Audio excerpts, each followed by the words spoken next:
Hello everyone. तो चलिए आज हम देखने जा रहे हैं curve space TNB space curve TNB vectors. तो चलिए इस मतलब वीडियो में हम देखेंगे कि कर्व स्पेस में टी एन बी का क्या मीनिंग है और उसको वो किस तरह से वेक्टर परफॉर्म करते हैं। तो चलिए सबसे पहले देखेंगे यहाँ पे टी क्या है, यूनिट टेंजेंट वेक्टर। ठीक है, यूनिट टेंजेंट वेक्टर जो कि हम टी से डिनोट करेंगे। बाद में आएगा यूनिट नॉर्मल वेक्टर। ठीक है, यूनिट नॉर्मल वेक्टर हम एन से डिनोट करेंगे। और लास्ट वाला है यूनिट बाइनॉर्मल वेक्टर। ठीक है, जो कि हम बी से डिनोट करेंगे। सो यहाँ पे जैसे यूनिट टेंजेंट वेक्टर के लिए टी लिया है, यूनिट नॉर्मल वेक्टर के लिए एन लिया है और बाइनॉर्मल वेक्टर के लिए बी लिया है। ठीक है, और ये जो तीनों है, जो तीनों वेक्टर है, ये एक दूसरे को परपेंडिकुलर रहती है, म्यूचुअली परपेंडिकुलर रहती है और एक कर्व के माध्यम से तीनों परपेंडिकुलर रहती है। तो चलिए एक कर्व के मतलब एक कर्व पे हम देखेंगे कि किस तरह से ये परपेंडिकुलर रहती है।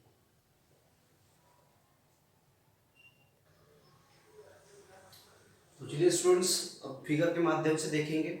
तो जैसे मान लीजिए यहाँ पे ये तीन कर्व है, जैसे binormal tangent, unit normal tangent, ये यहाँ पे प्रिंसिपल नॉर्मल दिया है, यहाँ पे यूनिट बायनॉर्मल वेक्टर दिया है। ठीक है, सो ये तीनों जो है इस कर्व से निकल रहे हैं। देखिए यहाँ पे जैसे मैंने इस तरह से कर्व शो किया है, तो इस कर्व में से ये तीनों लाइन परपेंडिकुलर है एक दूसरे को। और मतलब मान लीजिए इस तरह से अगर फिगर रहा है तो ये तीनों इसी फिगर में से मतलब इसी कर्व में से जाएंगे। ठीक है, और एक दूसरे को कैसे रहेंगे, म्यूचुअली परपेंडिकुलर एक दूसरे को रहेंगे। ठीक है, और ये तीनों जैसे देखिए ये टेंजेंट है जो कि यहाँ से ये दोनों बायनॉर्मल और प्रिंसिपल नॉर्मल को परपेंडिकुलर है। ठीक है, देन प्रिंसिपल नॉर्मल जो कि बायनॉर्मल और टेंजेंट को परपेंडिकुलर है, और जो बायनॉर्मल है टेंजेंट और प्रिंसिपल नॉर्मल को परपेंडिकुलर है। तो ये तीनों का एक दूसरे मतलब तीनों वेक्टर्स का एक दूसरे को परपेंडिकुलर है। और इस कर्व लाइन से जो मैंने ओ से शो किया है यहाँ से, वो कर्व लाइन से क्या कर रही है, जा रही है। ठीक है, और इन दोनों के बीच जो प्लेन तैयार हो रहा है, जैसे मान लीजिए बायनॉर्मल और प्रिंसिपल नॉर्मल के बीच में जो प्लेन तैयार हो रहा है उसको नॉर्मल प्लेन बोलेंगे। ठीक है, देन टेंजेंट और बायनॉर्मल के बीच में जो प्लेन तैयार हो रहा है उसको रेक्टिफाइंग प्लेन बोलेंगे। और जो टेंजेंट और प्रिंसिपल नॉर्मल के बीच में जो प्लेन तैयार हो रहा है उसको हम ऑस्कुलेटिंग प्लेन बोलेंगे। ठीक है, उसको क्या बोलेंगे, ऑस्कुलेटिंग प्लेन। तो आपको फिगर के माध्यम से ध्यान रखना है कि ये क्या है। जैसे एक कर्व जा रही है यहाँ से, जैसे मान लीजिए इस तरह से कर्व है। ठीक है, जैसे मान लीजिए अगर कभी मैं इस तरह से फिगर लेता हूँ और ये तीनों प्लेन उस पर लेता हूँ तो क्या हो जाएंगे, जैसे मान लीजिए टी एन और बी, ये जो तीनों है इसमें से ऐसे इसको घूमते रहेंगे। ठीक है, और इन तीनों के बीच जो प्लेन तैयार हो रहा है, जैसे उसको बोलेंगे रेक्टिफाइंग प्लेन, नॉर्मल प्लेन और ऑस्कुलेटिंग प्लेन। लेकिन ये किस तरह से होगा, जैसे बायनॉर्मल और टेंजेंट के बीच में वाले को रेक्टिफाइंग प्लेन बोलेंगे, बायनॉर्मल और प्रिंसिपल के बीच में जो बोलेंगे उसको नॉर्मल प्लेन बोलेंगे, और टेंजेंट एंड नॉर्मल प्रिंसिपल के बीच में जो होगा उसको ऑस्कुलेटिंग प्लेन बोलेंगे। ठीक है, तो इस तरह से फिगर मतलब फिगर के माध्यम से हम शो कर सकते हैं। और जैसे अगर कभी ये कर्व के देखा जाए तो ये कर्व है। ठीक है, दिस इज द कर्व, ये क्या है, ये कर्व है। और इस कर्व को ये तीनों वेक्टर्स क्या कर रहे हैं, इसको सर मतलब इसको राउंड कर मतलब इस यहाँ पे इस पे ऐसे मतलब घूम रहे हैं यहाँ पे।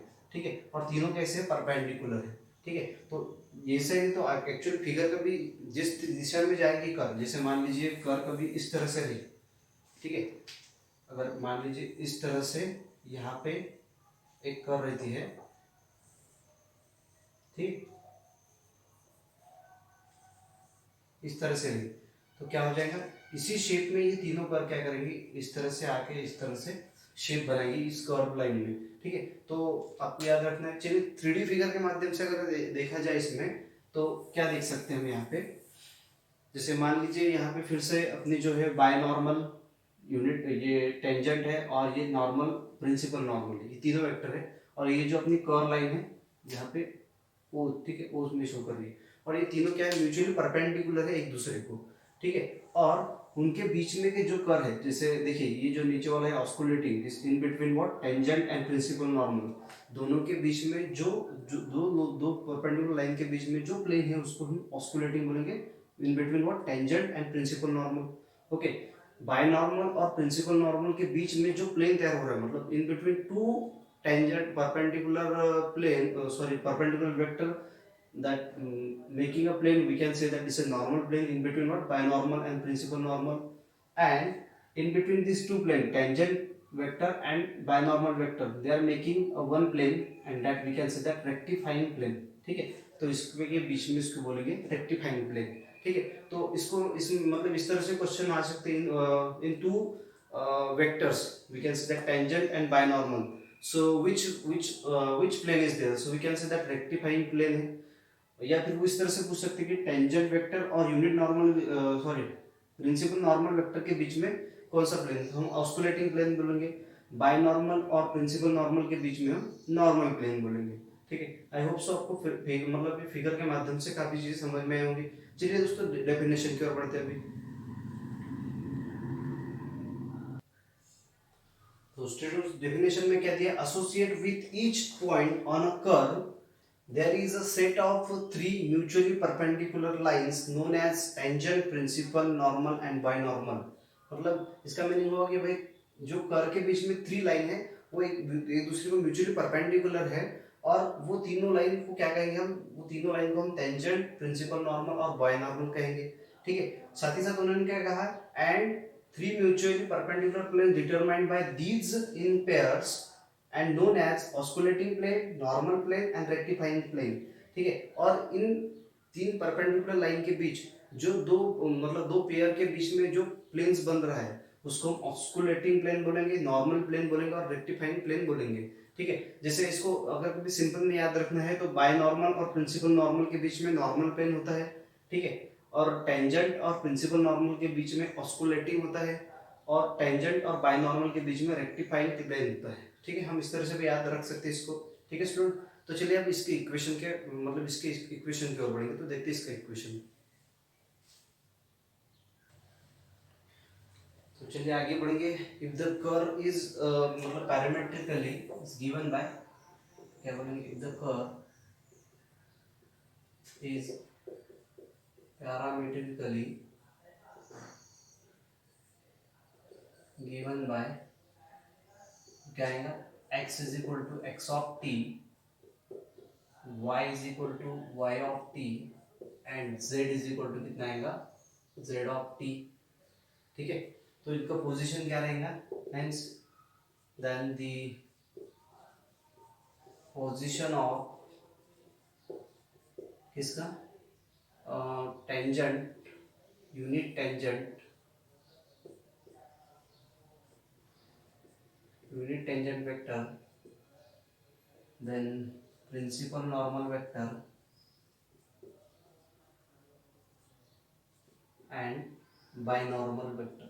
ओके, तो इन तीनों वेक्टर्स का पोजीशन वेक्टर क्या रहेगा, तो इस तरह से डिनोट कर सकते हैं हम यहाँ पे, R of T is equal to क्या आएगा, X of T plus Y of T plus Z of T, इस तरह से डिनोट कर सकते हैं हम। ठीक है, तो चलिए आगे इसके फिर हम कुछ मतलब इसके फॉर्मूले भी देखेंगे, तो बढ़ते हैं फॉर्मूले की ओर। तो चलिए इक्वेशन की ओर बढ़ेंगे, तो सबसे पहले क्या आएंगे, जैसे T of T is equal to, यहाँ पे वेक्टर है तो यहाँ पे सॉरी आई जे के भी चाहिए। ठीक है, सो टी ऑफ टी किस तरह से आएगा, तो यहाँ पे हम डिनोट करेंगे N dot of T upon magnitude of N dot of T. ठीक है, देन दूसरा क्या है, टी ऑफ टी हो गया, तो सॉरी यहाँ पे आर चाहिए था, आर डॉट ऑफ टी। ठीक है, देन दूसरा क्या क्या उन्होंने टी ऑफ टी के बाद दिया, एन ऑफ टी दिया है, सो एन ऑफ टी के लिए हम क्या लेंगे, यहाँ पे लेंगे हम टी ऑफ टी लेंगे, यहाँ पे T of T dot of T upon magnitude of T dot of T. ठीक है, and third one is what, B of T, binormal vector के लिए क्या दिया है, यहाँ पे बायनॉर्मल वेक्टर के लिए T of T multiplied by N of T, इस तरीके से जाएंगे हम। ठीक है, तो यहाँ पे ये बेसिक चीज़ अपने को याद रखनी है यहाँ पे। सो ये और ये चीज़ें अपने को याद रखनी है, और साथ ही साथ इक्वेशन भी। तो बढ़ते एक एग्जाम्पल देखते हैं इस पे, ठीक है। तो चलिए स्टूडेंट बढ़ते एग्जाम्पल की ओर।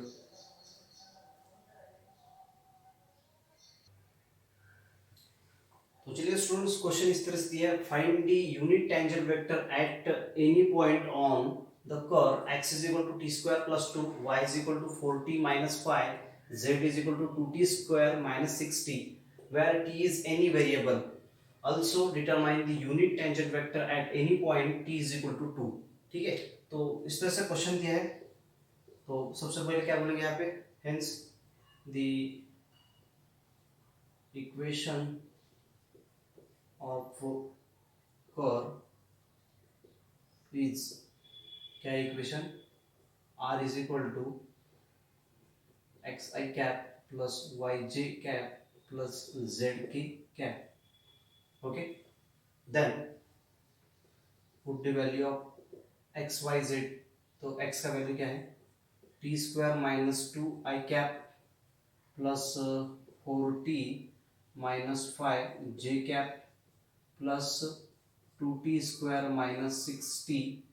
ओके, 6t है या फिर 6 है, या 6t है, इंटू के कैप। ठीक है, इस तरह से क्वेश्चन दिया है। ठीक है, अब उन्होंने क्या बोला है, where t is any variable then find the unit tangent vector। तो अपने को क्या फाइंड करना है, फाइंड यूनिट टेंजेंट वेक्टर, मतलब क्या आएगा, टी कैप, और इसको इक्वेशन नंबर 1 बोलूंगा। ठीक है, तो अपने को मालूम है कि टी कैप मतलब क्या होता है, unit tangent vector, unit tangent vector T cap is equal to क्या आएगा यहाँ पे, R dot upon magnitude of R dot. इस तरह से फॉर्मूला अप्लाई करेंगे। ठीक है, सो फर्स्ट ऑफ ऑल अपने को आर डॉट का जरूरत पड़ेगा यहाँ पे। So now R dot is equal to, तो इसको डिफरेंशिएट करेंगे इक्वेशन 1 को with respect to T.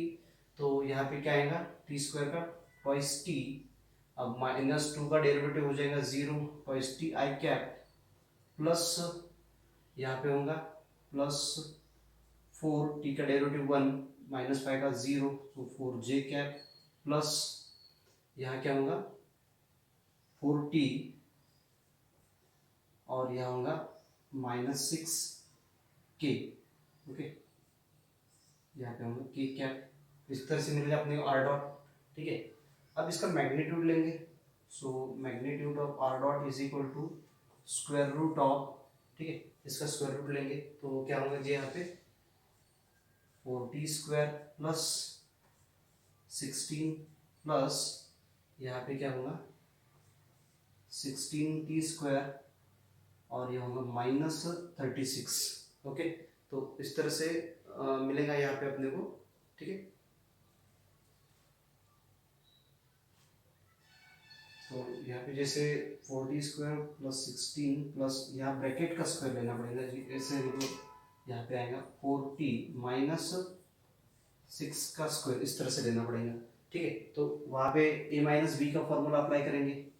So a minus b का फॉर्मूला क्या आएगा जी, r dot is equal to square root of, किस तरह से आएगा 40 स्क्वायर प्लस 16 प्लस, अब यहाँ पे ए स्क्वायर मतलब कितना था 16 square minus, sorry plus b square मतलब plus 36 minus twice a b मतलब कितना है ना, तो यहाँ पे आता ट्वाइस ए बी। सो 6 4 ज़ा 24, 24 2 ज़ा 48 टी, इस तरह से बनेगा वो।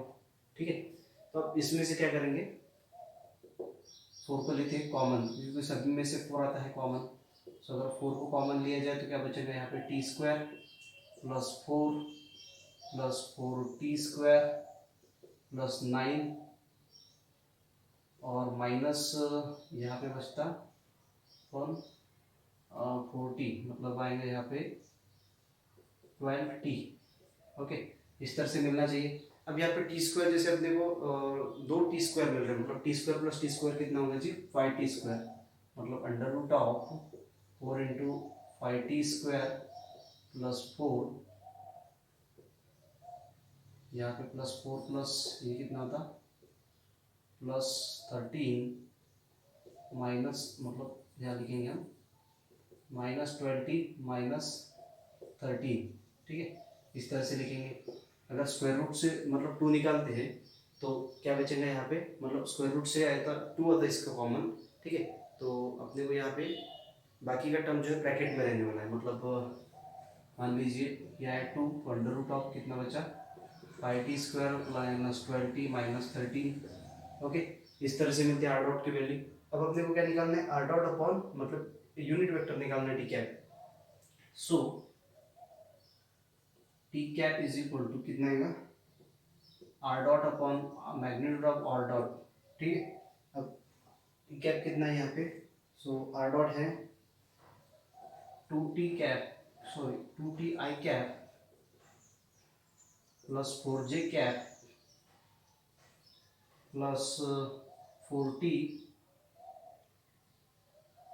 के और -6k हो जाएगा यहाँ पे अपॉन कितना था, यहाँ पे आएगा 2 into under root of 5t² -12t -36। अब इसमें से भी 2 निकालते हैं कॉमन, सो अगर 2 निकाल दिया कॉमन तो क्या बचेगा यहाँ पे T I cap plus 2j cap plus 2t -3, okay, 2t के -3k, इस तरह से बचेगा अपॉन 2 इंटू 5t² -12t -13, ये 2 हो जाएगा कैंसिल, ठीक।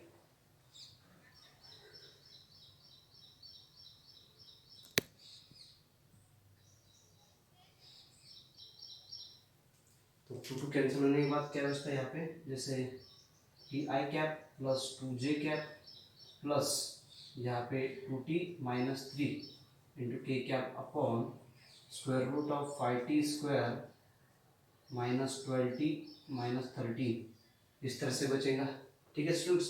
अब उन्होंने क्या कहा है, कंडीशन दिया है also determine at unit tangent vector at any point t is equal to 2, ठीक है। मतलब यहाँ पे ये जो t कैप का वैल्यू मिला है अपने को, यहाँ पे क्या करना है, t is equal to 2 consider करना है। तो चलिए देखते हैं अभी आगे।